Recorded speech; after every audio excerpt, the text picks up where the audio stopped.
So we talked about this a little earlier, but let's go into the details of connected mode.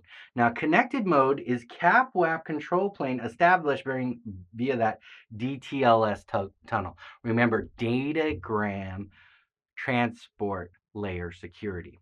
Now, this has the same discovery mechanisms as a local mode AP, so we're not breaking the bank here.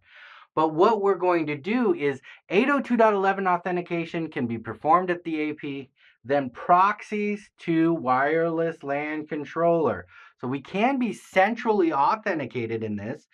We can have traffic backhauled, or we can have it locally switched.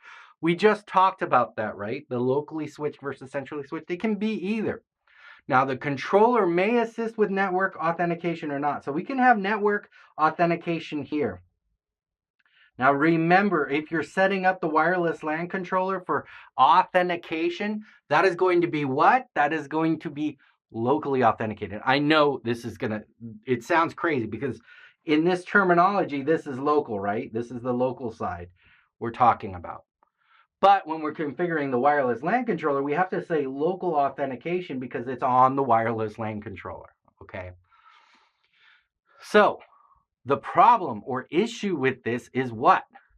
Well, this is connected mode. This is when our CAP-WAP tunnel right here with DCLS is fine. This is when our wide area network link is doing great. Our fiber ring, our DSL, our T1, maybe even a VPN tunnel of some type. That's great. But what happens when this goes down? And I'm using authentication on the wireless LAN controller.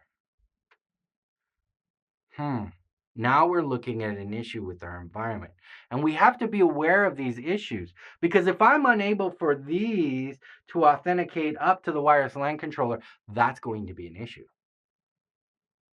And if I am backhauling traffic up to the wireless LAN controller, if traffic is flowing, let me erase everything so you can see this.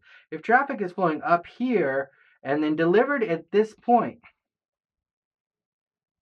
that's the point of presence. That's where we deliver the traffic. The traffic is then distributed there. What happens when this goes down?